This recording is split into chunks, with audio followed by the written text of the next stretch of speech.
want to get back into the safe and social state of their nervous system, the parasympathetic response, where you feel relaxed and calm and you can think clearly. Therapist Emma McAdam notes she loves helping people change and provides many programs to support emotional and mental health. This Creative Mind audio includes clips from 2 of her videos about nervous system regulation. See the podcast episode page for links to her site and to other resources.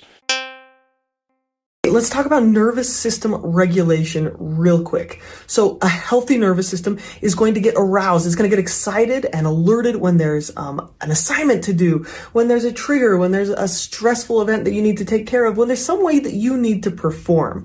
And then a healthy nervous system is also going to calm down. It's going to relax after you've taken care of whatever problem that was.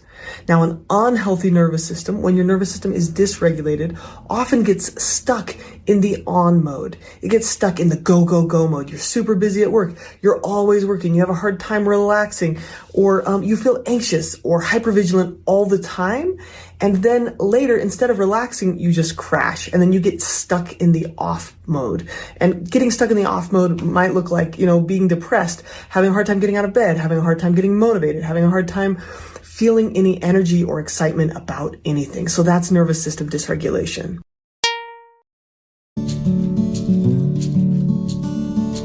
The other day in my live Q&A for my members, I was asked, how can I get re-regulated after getting dysregulated? And what I assume the person means is that they want to get back into the safe and social state of their nervous system, the parasympathetic response, where you feel relaxed and calm and you can think clearly and connect with other people.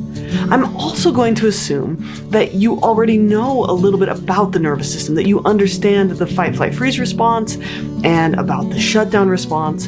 And if not, go check out my video on the 3 states of the nervous system. Because if you're asking about dysregulation, you understand that we can't just think our way into changing our nervous system. You know about using the powerful tool of the body to regulate the mind and the nervous system. And you already know about how to use body-based skills like deep breathing and the yawn and the body scan and mindfulness.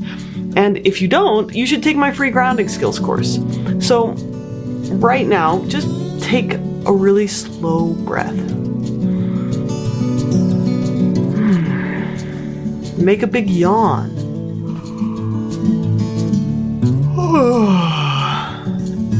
And gently tap your face.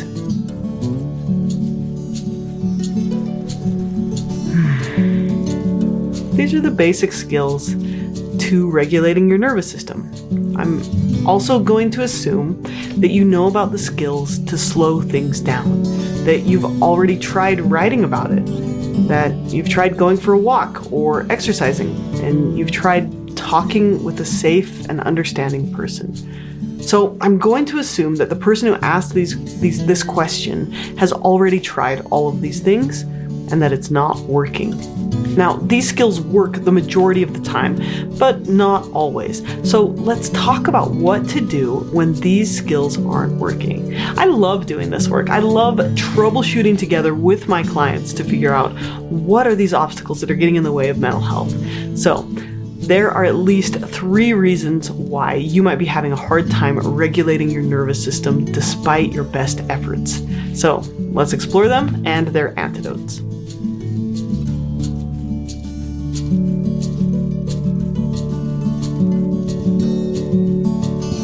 Okay, so number 1, your nervous system is like a muscle. When you're chronically in dysregulation, when you're chronically stuck in sympathetic state, your sympathetic muscle gets stronger. So if you experienced trauma 20 years ago and you've been anxious for 20 years, it's like you've spent 20 years just exercising that anxious muscle. And the calm, parasympathetic muscle has atrophied. So it might just take a little bit more practice to strengthen your ability to regulate your nervous system. So if this is the case, I'd recommend that you practice just a few more minutes each day.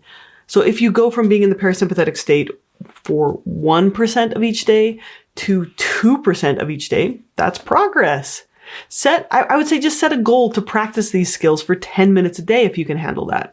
Or if that's too hard, do 5 minutes a day or 2 minutes a day.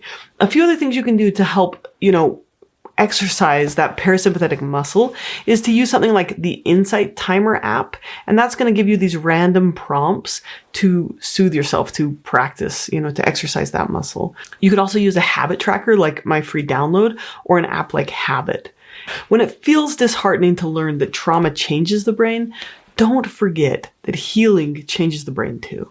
Okay, the second reason why you might be having a hard time getting regulated is you're not safe. And what I mean by that is that some action needs to be taken. Our nervous system is super smart and super good at bypassing the logical part of our brain to alert us to dangers. Sometimes anxiety isn't a disorder. It's just a message that something needs to change. So I recently got an email from a woman who had been diagnosed with a half dozen disorders over 25 years. Anxiety, depression, psychosis, bipolar, panic disorder, borderline personality.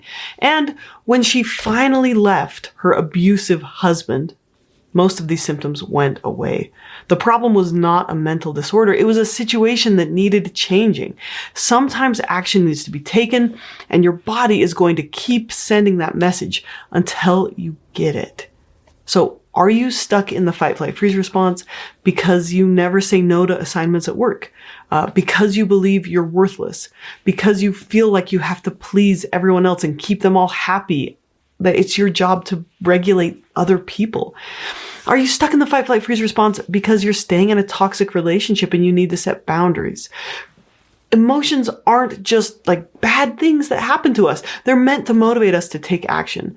Now, sometimes emotions do lie, right? Sometimes they make us feel like we're in danger when we're actually safe. But And in those situations, we need to regulate our bodies, use these self-regulation skills. But sometimes these emotions are truthful and we need to take action. Okay, reason number 3 why you might not be able to regulate your nervous system is you're forcing it. You're trying to practice willingness in a secret attempt to make your feelings go away. You're practicing deep breathing in an attempt to force yourself and your body to calm down. Now, I talk about this cycle in my 3 videos that I made about panic attacks. The main idea is that when you have a physiological sensation and you say, it's not okay for me to feel dysregulated. I'm not okay. It's not acceptable if I feel stressed. It's not okay for me to have a fast heart rate. This is dangerous if I'm breathing fast, right? I have to make my breathing slow down. All of these thoughts send the message to your brain that you're in danger, that these sensations are dangerous. And if you send that message to your brain that, oh, I can't handle feeling this way, that's going to accentuate the cycle of being dysregulated. So you feel stressed and then you beat yourself up for feeling stressed, and that makes you more stressed. Now, the antidote to this is to allow yourself to feel. If your neck looks like this, you need to watch this video. When you sit at your desk or use your phone, your head protrudes forward. And for every inch your head protrudes forward, an additional 10 pounds of force is added to the neck. It's the equivalent of a bowling ball. Over time, the muscles tighten and compensate, and your neck gets stuck in this position all the time. Because of this, the soft discs from your neck get more and more compressed day by day until one of them squeezes out of place and puts pressure on your nerves. This causes neck pain that can radiate down your arms or shoulders, as well as migraines and tension headaches. No wonder that over 80%... To let yourself feel uncomfortable, uncertain, vulnerable, to let yourself stand where you're standing, to be where you're at. It doesn't mean that you're going to feel this way forever, but you have to start with where you're at. So true willingness to feel your emotions means that your default setting is to use acceptance as a launching point for change, not the other way around. Not saying after I change, then I can allow myself to feel. And people have this tendency when things are really painful to try to speed up to make it pass faster. But with emotions, trying to hurry actually prevents you from doing the one thing that does work, which is slowing down and sitting with them. So, just to summarize, if the problem is that you just need to build up your parasympathetic muscle, set a goal to practice body-based nervous system regulation a few extra minutes a day. If there's actually a problem that needs to be resolved, take some action.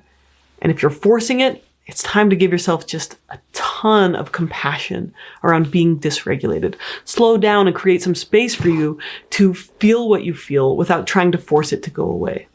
With practice and the right approach, you really can unlock your nervous system, strengthen your parasympathetic response, and foster a greater sense of safety and calm.